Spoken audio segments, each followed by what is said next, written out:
नमस्कार। चैप्टर 1 के lecture number 5 में आपका स्वागत है। पिछली क्लास में हमने डिस्कस किया इलेक्ट्रिक फील्ड और इलेक्ट्रिक फील्ड लाइंस, उसके साथ एसोसिएटेड दो न्यूमेरिकल्स जो पिछली क्लास में हमें करने थे, नहीं हो पाए थे, आज की क्लास में हम कर रहे हैं। तो आज की class basically is all about two numericals based on electric field. Electric field पर आधारित दो न्यूमेरिकल्स हम आज करेंगे। पहला देखते हैं। पहला न्यूमेरिकल आपका सोल्ड एग्जांपल है 1.8। इसमें क्या कहा गया है?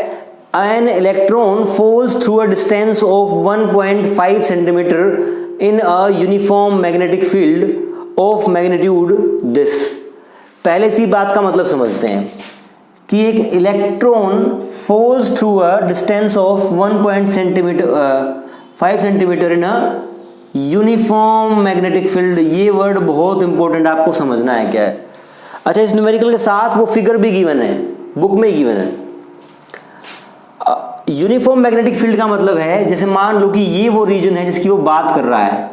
इस रीजन में यूनिफॉर्म इलेक्ट्रिक फील्ड का मतलब क्या है कि किसी भी पोजीशन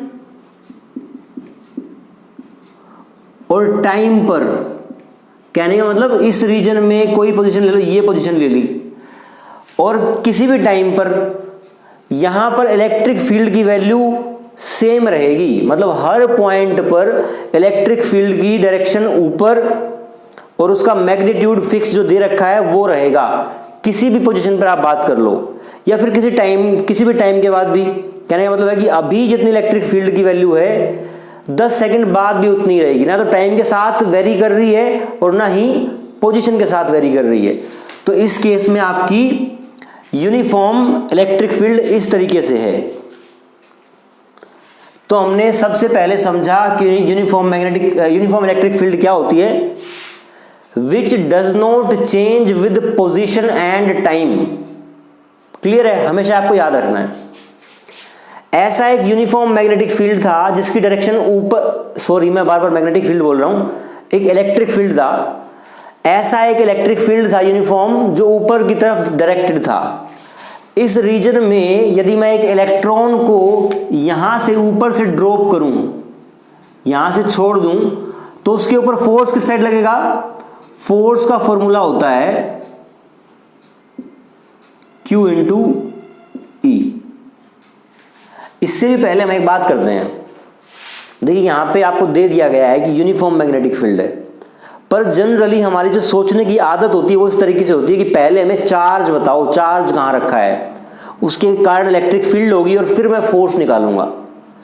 तो देखो ऐसा हो सकता है कि जिन चार्जेस के कारण ये इलेक्ट्रिक फील्ड बना है वो हमें दे नहीं रखे। तो ऐसे केस में इस इलेक्ट्रिक फील्ड का जो सोर्स है उसकी चिंता हमें नहीं करनी है।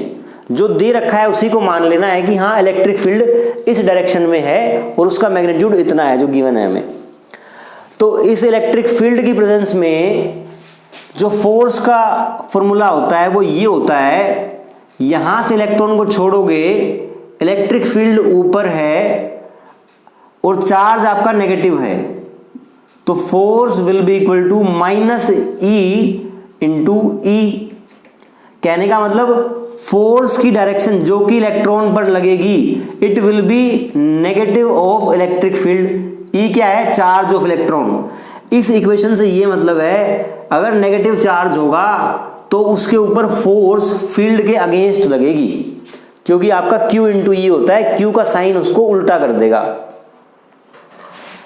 तो फील्ड ऊपर है इलेक्ट्रिक फील्ड और इलेक्ट्रॉन ड्रॉप किया है तो उसके ऊपर फोर्स ऐसे लगेगा। तो फोर्स ऑन इलेक्ट्रॉन, सिर्फ मैग्नीट्यूड की बात करें तो E डाउनवर्ड लगेगा। अब एक्सेलरेशन निकाल लेते हैं। Acceleration is force upon mass. E by mass of electron, ये एक्सेलरेशन हो गई जो आया आपका इलेक्ट्रॉन हमने ऊपर से रिलीज किया है। ये आपका 1.5 सेंटीमीटर डिस्टेंस ट्रेवल करता है। पूरा सवाल पढ़ते हैं। An electron falls through a distance of 1.5 centimetre in a uniform magnetic field of magnitude this. उसके बाद क्या किया गया है? Direction of electric field is reversed. पहले ऊपर की तरफ था, अब नीचे की तरफ कर दिया है। Keeping its magnitude unchanged, electric field का मैग्नीट्यूड अब भी यही रहेगा, चेंज नहीं किया गया है। A proton falls through the same distance, अब क्या है यहां पर, एक प्रोटॉन फॉल करेगा सेम डिस्टेंस। यहां पर देखिए प्रोटॉन के ऊपर पॉजिटिव चार्ज होता है और वो चार्ज इलेक्ट्रॉन के चार्ज के बराबर ही होता है, तो हम यहां पे प्लस ई लिख सकते हैं इनटू ई। इसका मतलब पॉजिटिव है तो जो इलेक्ट्रिक फील्ड की डायरेक्शन है वही फोर्स की डायरेक्शन होगी, तो इसलिए यहां पे नीचे इलेक्ट्रिक फील्ड लगाया गया है। और यहां भी आप इस का एक्सेलरेशन निकालोगे, ये एक्सेलरेशन किसका है, इलेक्ट्रॉन का है।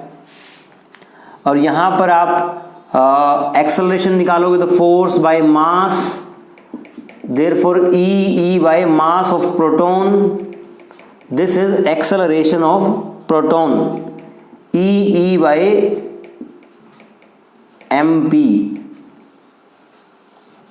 ये एक्सेलरेशन ऑफ इलेक्ट्रॉन था। एक यूनिफॉर्म मैग्नेटिक फील्ड है जो स्टार्टिंग में अपवर्ड था, एक इलेक्ट्रॉन उस रीजन में छोड़ा गया और वो 1.5 सेंटीमीटर डिस्टेंस को ट्रेवल किया है। फिर क्या किया हमने, डायरेक्शन अपोजिट कर दी इलेक्ट्रिक फील्ड की, उस रीजन में एक प्रोटॉन को छोड़ा। प्रोटॉन का चार्ज इलेक्ट्रॉन के चार्ज के बराबर होता है मैग्नीट्यूड वाइज, तो बस साइन का अंतर होता है, वो पॉजिटिव होता है। तो वहां पर फोर्स नीचे की तरफ लगेगा, तो नीचे की तरफ फोर्स लगेगा और फोर्स आपका फील्ड की डायरेक्शन के अलोंग ही होगा। वहां भी हमने एक्सेलरेशन निकाल ली। वो प्रोटॉन भी सेम डिस्टेंस ट्रेवल करता है, तो हमें निकालना ये इस सवाल में, compute the time of fall in each case and contrast the situation with that of free fall under gravity. इन दोनों केस में कितना समय लगा इलेक्ट्रॉन को ये डिस्टेंस ट्रेवल करने में टी और प्रोटॉन को ये डिस्टेंस ट्रेवल करने में टी लगा, इनकी वैल्यूज क्या होगी। तो यहां से एक बात जो हमने विशेष सीखी है वो तो ये कि इलेक्ट्रिक फील्ड का सोर्स क्या है, इस बात की चिंता करने की जरूरत नहीं है।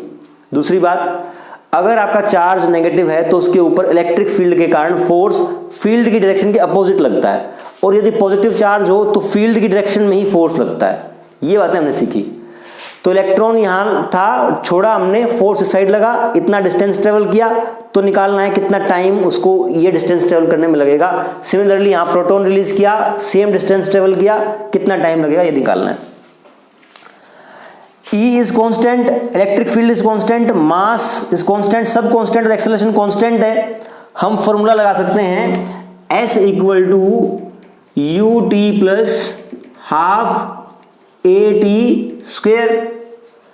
यहां पर आपका डिस्टेंस कितना है, 1.5 सेंटीमीटर। इनिशियल वेलोसिटी कितनी है, 0, u इज 0, तो दिस टर्म विल बिकम 0। निकालना क्या है, t। ये डिस्टेंस आप 1.5 है, आप जनरल मान लो h है, h is equal to 1.5 centimetre. तो मैं डिस्टेंस की जगह h पुट कर देता हूं, ये 2 इस साइड आगे मल्टीप्लाई हो जाएगा, 2h बाई a का अंडर रूट, ये आपका टाइम की वैल्यू आ जाएगी। एक्सेलरेशन की वैल्यू यहां से आप पुट करोगे तो t e will be equal to 2h e by m का अंडर रूट, ये आपका टाइम आ गया इलेक्ट्रॉन का। सिमिलर मैथमेटिक्स लगा के आप टाइम ऑफ प्रोटॉन निकाल सकते हो। It will come out under root of 2h mp upon e। दोनों के टाइम में बस मास का अंतर आता है फैक्टर में। तो यहां पर इस केस में सारी चीजों की वैल्यू हमें पता है।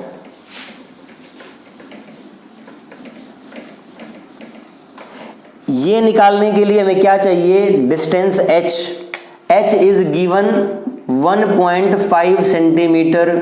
इसको आप मीटर में कन्वर्ट करोगे तो 1.5 इंटू 10 की पावर -2 मीटर। देखिए अगर बाकी सारी चीजों को आप SI यूनिट में पुट कर रहे हो तो आपको डिस्टेंस भी SI यूनिट में पुट करनी पड़ेगी। तो h आपका ये हो गया, मास ऑफ इलेक्ट्रॉन, ये आप याद कर लीजिए, बार बार आता है 9.1 10 की power -31 kg। Mass of electron आपने याद कर लिया। चार्ज ऑफ इलेक्ट्रॉन भी याद कर लीजिए, 1.6 इंटू 10 की पावर -19 कूलम्ब। इलेक्ट्रिक फील्ड आपको गिवन है, कितना है, 2 इंटू 10 की पावर 4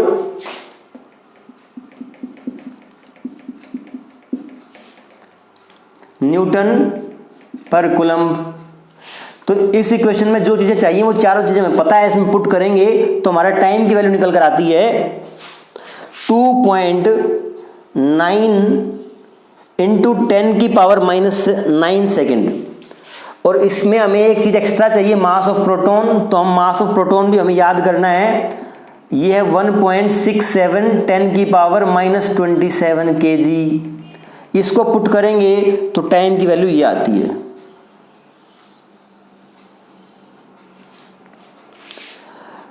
लास्ट पॉइंट क्या लिखा है, contrast with the situation with that of free fall under gravity.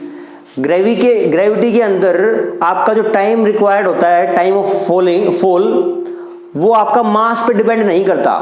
Heavier body को रिलीज कीजिए, लाइटर को अगर सेम हाइट से छोड़ा है तो they will take equal time in covering that distance. Clear है। लेकिन यहाँ पे क्या हो रहा है, यहाँ पे अगर मास अलग अलग है दोनों का, प्रोटॉन का अलग है, इलेक्ट्रॉन का अलग है, इस केस में आपको अलग अलग टाइम लग रहा है सेम डिस्टेंस को ट्रेवल करने के लिए। तो हमने ये न्यूमेरिकल डिस्कस किया जो कि इलेक्ट्रिक फील्ड के कॉन्सेप्ट के ऊपर बेस्ड था। आइए देखते हैं अगला न्यूमेरिकल। ये हमारा सोल्ड एग्जाम्पल 1.9 है। इसमें क्या गिवन है, 2 point charges Q1 and Q2 of magnitude plus 10 की पावर -8 कूलम्ब and 10 की power -8 coulomb respectively are placed 0.1 meter apart. Calculate electric field at point A, B, C shown in figure. देखिए क्या मतलब है, ये एक पॉइंट है, यहां पर प्लस Q1 चार्ज रखा है और Q1 की वैल्यू कितनी है, 10 की पावर -8 कूलम्ब। इस पॉइंट पर -q चार्ज रखा है, इसकी वैल्यू कितनी है, -10 की पावर -8 कूलम्ब। ये दोनों चार्ज यहां रखे हैं और ये आपस में कितनी दूर हैं, 0.1 मीटर अपार्ट। ये टोटल डिस्टेंस इन दोनों पॉइंट्स के बीच कितना है, 0.1 मीटर। इतनी दूरी पर वो दोनों रखे हैं। तो हमें इलेक्ट्रिक फील्ड निकालना है एट पॉइंट ए, बी और सी। जो ए, बी और सी की लोकेशन है वो कुछ इस तरीके से है, जो ए पॉइंट है वो इन दोनों चार्जेस के एग्जैक्टली बीच में है। इसका मतलब ये डिस्टेंस और ये डिस्टेंस इस डिस्टेंस का हाफ हाफ होंगे। तो हमने वो हाफ हाफ डिस्टेंस लिख दिया है 0.05 मीटर, 0.05 मीटर। जो बी है वो बाहर की तरफ है, यहां पर है, और इसकी दूरी इस पहले वाले चार्ज से 0.05 मीटर है। जो थर्ड चार्ज सी रखा है वो कुछ इस तरीके से रखा है कि अगर मैं इस पॉइंट को और सी पॉइंट को मिलाऊं तो वो एक इक्विलैटरल ट्रायंगल बनती है। कहने का मतलब जितनी दूरी इनके बीच थी 0.1 मीटर, उतनी ही दूरी सी पॉइंट की इस चार्ज से और सी पॉइंट की इस चार्ज से भी है। तो इस तरीके से हमने लोकेशन समझ ली पॉइंट ए, बी और सी की। अब हमें निकालना है इलेक्ट्रिक फील्ड एट पॉइंट ए। सबसे पहला पॉइंट, इलेक्ट्रिक फील्ड किसी भी पॉइंट पे निकालना हो तो हम क्या करते हैं, उस पॉइंट पर एक पॉजिटिव यूनिट चार्ज लेके जाते हैं, उसके ऊपर जितना फोर्स वो एक्सपीरियंस करता है वही हमारा इलेक्ट्रिक फील्ड होता है। तो यहां पर पॉइंट ए की बात करें, एक चार्ज Q1 प्लस Q1 जो है इस साइड है और एक माइनस Q1 यहां पर है, इनके एग्जैक्टली बीच में A रखा है। अगर A पर मुझे इलेक्ट्रिक फील्ड निकालना है, आप इसको बोल लीजिए Q2 बोल लीजिए आप इसको, मैग्नीट्यूड दोनों का सेम है, नोटेशन आगे दोनों को अलग अलग दिखाने में हेल्प करेगा। अगर ए पॉइंट पर इलेक्ट्रिक फील्ड निकालना है तो मैं क्या करूंगा, ए पॉइंट पर एक यूनिट पॉजिटिव चार्ज रखूंगा और उस पर इस चार्ज के कारण और इस चार्ज के कारण अलग अलग फोर्स निकालूंगा और उनको ऐड कर दूंगा। तो let's say electric field at A due to charge Q1 is equal to 1/4πε0 Q1 upon R square. इतनी इलेक्ट्रिक फील्ड इस साइड होगी, क्योंकि ये पॉजिटिव है, ये भी पॉजिटिव होगा, तो वो उसको रिपेल करेगा। अब देखते हैं इस चार्ज के कारण यहां पर इलेक्ट्रिक फील्ड कितनी होगी। Electric field at point A due to charge Q2 will be equal to 1/4πε0 Q2 upon R square. हम सिर्फ मैग्नीट्यूड की बात कर रहे हैं, यहां पे डायरेक्शन हम अलग से देख लेंगे। तो देखो, हमने जब भी यहां यूनिट पॉजिटिव चार्ज था +1, जो इलेक्ट्रिक फील्ड निकाला, तो फोर्स जो होता है वो Q1 इंटू Q2 होता है। तो यहां पे दूसरा चार्ज 1 है, इसलिए हमने उसको नहीं लिखा। तो इलेक्ट्रिक फील्ड फर्स्ट के कारण इस साइड और सेकंड के कारण जो इस पे फोर्स लगेगा, ये पॉजिटिव है तो वो अट्रैक्टिव लगेगा, इस साइड ही लगेगा। दोनों फोर्स इस साइड लगेंगे। कहने का मतलब ए पर एक फोर्स ऐसे और दूसरा फोर्स भी ऐसे ही सेम डायरेक्शन में लगा। आर क्या था? आर था उस पॉजिटिव पॉइंट और Q2 के बीच की दूरी, या फिर इसके बीच की दूरी। अब Q1 Q2 का मैग्नीट्यूड सेम है और आपका डिस्टेंस है वो भी सेम है दोनों के बीच में। अब मैं इनकी वैल्यूज पुट करूं तो total electric field will be equal to, इसको 2 टाइम्स कर दें, Q1 Q2 का मैग्नीट्यूड सेम है, तो 2Q 4πε0 आर स्क्वेयर। चार्ज की वैल्यू आपको दे रखी है 10⁻⁻8, 1/4πε0 इसकी वैल्यू आपको पता है 9 × 10⁹ होती है, तो ये हो गया 9 × 10⁹ और नीचे आ गया आपका आर स्क्वेयर। आर स्क्वेयर क्या हो जाएगा? 0.05 का स्क्वेयर। जब इसको आप सोल्व करोगे तो इलेक्ट्रिक फील्ड की वैल्यू निकल के आती है। आंसर चेक कर लेते हैं एक बार। आपकी इलेक्ट्रिक फील्ड ड्यू टू ए निकल के आता है 7.2 × 10⁴ न्यूटन कूलम्ब इनवर्स। ये इलेक्ट्रिक फील्ड एट ए निकल के आता है। आप इसको सोल्व करके देखिए, उससे आपकी प्रैक्टिस भी होगी, आंसर आपका यही आएगा। एक बात ध्यान आपको ये रखनी है कि electric field is a vector quantity. यहां पर दोनों चार्जेस के कारण सेम डायरेक्शन में इलेक्ट्रिक फील्ड बन रहा था, इसलिए हमने दोनों को डायरेक्टली ऐड कर दिया। और इस इलेक्ट्रिक फील्ड का मैग्नीट्यूड तो ये होगा और डायरेक्शन कैसी होगी? आपकी इस साइड होगी। तो हमने ये निकाला electric field at A. Similarly हम निकालते हैं इलेक्ट्रिक फील्ड एट बी।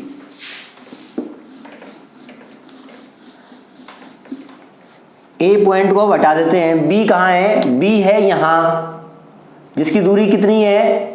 यहां से है 0.05 मीटर। तो इसके कारण, Q के कारण इसके ऊपर इलेक्ट्रिक फील्ड ऐसे लगेगा। ये बी पॉइंट है। Electric field at point B due to Q1 will be 1/4πε0 Q1 upon R square, distance between two charges. इस चार्ज के कारण देख रहे हैं यहां +1 रख देंगे, तो Q1 × 1 will be Q1 upon R square 0.05 का स्क्वेयर। इसकी डायरेक्शन किस साइड होगी? इस साइड। Electric field at B due to Q2, ये वाला चार्ज इसको अट्रैक्ट करेगा, लेकिन दूर है इसलिए उसका मैग्नीट्यूड कम होगा। 1/4πε0 Q2 अपॉन, अब जब B पे इसके कारण निकालेंगे तो हम B से इस पॉइंट की दूरी देखेंगे। ये 0.05 मीटर है, इतना ही है, इतना ही है, तो ये हो जाएगा 0.15 मीटर। यहाँ आप 0.15 मीटर रख दीजिए। इसकी डायरेक्शन किस साइड होगी? इस चार्ज के कारण B पॉइंट पर इलेक्ट्रिक फील्ड ऐसे होगा। बड़ा कौन सा है? बड़ा ये है। तो नेट इलेक्ट्रिक फील्ड जब आप निकालोगे वो क्या हो जाएगा? EB Q1 minus EB Q2 और इसकी डायरेक्शन नेट की किस साइड होगी, इस साइड, क्योंकि बड़ा वेक्टर इस साइड है आपका। तो इस तरीके से जब आप वैल्यूज पुट करोगे 1/4 पाई एप्सिलॉन नॉट की वैल्यू पुट करोगे, पहले ये है तो इसको पुट कर लेते हैं।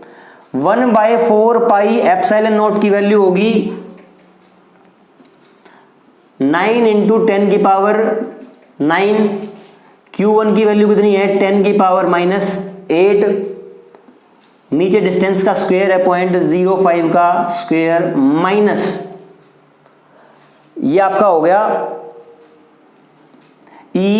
इसकी वैल्यू सिमिलरली आपकी 9 × 10 की पावर 9 × 10 की पावर -8 अपॉन 1/5 का स्क्वायर। जब इसको सोल्व करते हो तो आप ये निकल के आता है 3.6 × 10 की पावर 4 न्यूटन कूलम्ब इनवर्स, और ये इसको बाद में लिख लेंगे यूनिट को, और ये निकल के आता है 0.4 × 10 की पावर 4। फाइनली आपका आंसर आता है 3.2 10 की पावर 4 न्यूटन कूलम्ब इनवर्स। ये electric field at point B हमने निकाला। नेक्स्ट हमारा electric field at point C.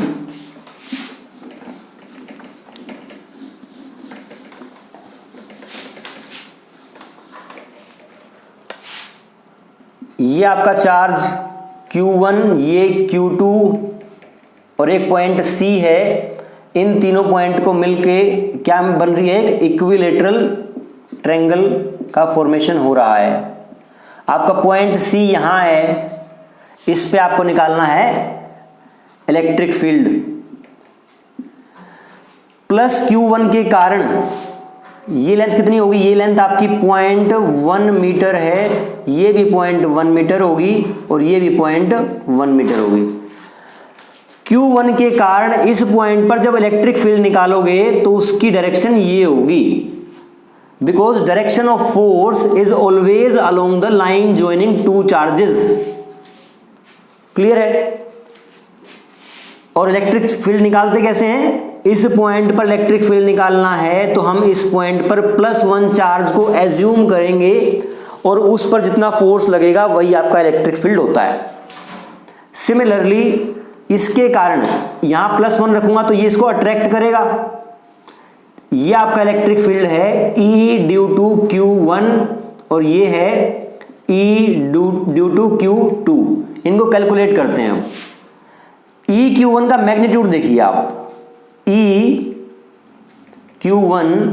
1/4 pi epsilon not Q1 upon R square. R square यहां पे क्या होगा, जिस पॉइंट पर अपना हमें इलेक्ट्रिक फील्ड निकालना है और जिस चार्ज के कारण निकालना है उसका डिस्टेंस यहां रखेंगे। इसकी वैल्यू 9 × 10 की पावर 9, इसकी वैल्यू आपकी Q = 10 की पावर -8 और R स्क्वायर की वैल्यू आपकी हो गई 0.1 का स्क्वायर। क्लियर है। तो ये आपकी EQ1 हो गई। EQ2 और निकालते हैं। Electric field due to charge number second Q2 upon R square. यहां पे भी दूरी उतनी ही है और Q2 का मैग्नीट्यूड भी उतना ही है। हम ये मैग्नीट्यूड निकाल रहे हैं तो सेम आएगा आपका। यहां कितना आंसर आया, ये 10 की पावर 8 है, 10 की पावर 9 है, ये 10 बच गया। नीचे 1, इसको सोल्व करेंगे तो ये आपका 1/100 हो जाएगा, 100 ऊपर आएगा तो ये 9000 आ गया शायद। एक बार चेक कर लेते हैं। ये आपका आता है, हाँ ये आपका आता है 9 × 10 की पावर 3 न्यूटन पर कूलम्ब। ये भी आपका इतना ही आएगा, 9 × 10 की पावर 3 न्यूटन कूलम्ब इनवर्स। अगर दोनों का मैग्नीट्यूड सेम आ रहा है तो let's say they both are equal to a electric field E। अब यहां पे ध्यान से देखिए आप, पहले वाले दोनों केसेस में EQ1 EQ2 को एक में हमने दोनों में एक केस में दोनों को डायरेक्टली ऐड कर दिया था बिकॉज वेक्टर सेम डायरेक्शन में थे। सेकंड केस में एक वेक्टर ऐसे था, एक ऐसे, दोनों को सब्ट्रैक्ट कर दिया। इस केस में वेक्टर आपके एक लाइन के अलोंग नहीं है, इसलिए यहाँ आपको जैसे वेक्टर ऐड करते हैं वैसे फॉर्मूले यूज करने पड़ेंगे। आप ये बताइए, एक मैंने लाइन ड्रॉ कर दी इसके पैरेलल, अगर ये एंगल 60 डिग्री है तो ये एंगल भी 60 डिग्री होगा। ये एंगल 60 डिग्री है, ये भी 60 है, तो बचा हुआ भी 60 होगा, क्योंकि इस लाइन के अलोंग हमें कंप्लीट 180 बनाना है। तो एट पॉइंट सी एक इलेक्ट्रिक फील्ड ऐसे है, एक इलेक्ट्रिक फील्ड ऐसे है, दोनों का मैग्नीट्यूड सेम है, उनके बीच में एंगल 120 डिग्री है, तो इन दोनों का रिजल्टेंट क्या होगा? Resultant at point C will be in this direction, और उसका मैग्नीट्यूड ई ही रहेगा। ये हमने पिछली क्लास में डिस्कस किया था। अगर आपको डाउट है तो you can watch the previous videos. Electric field की वैल्यू यहां से निकल के आएगी, electric field at point C will be 9 × 10³ newton coulomb inverse. तो इस तरीके से हमने इलेक्ट्रिक फील्ड के ऊपर बेस्ड 2 न्यूमेरिकल कंप्लीट किए। इससे आगे की थियरी हम नेक्स्ट लेक्चर में बढ़ाएंगे। Thank you very much.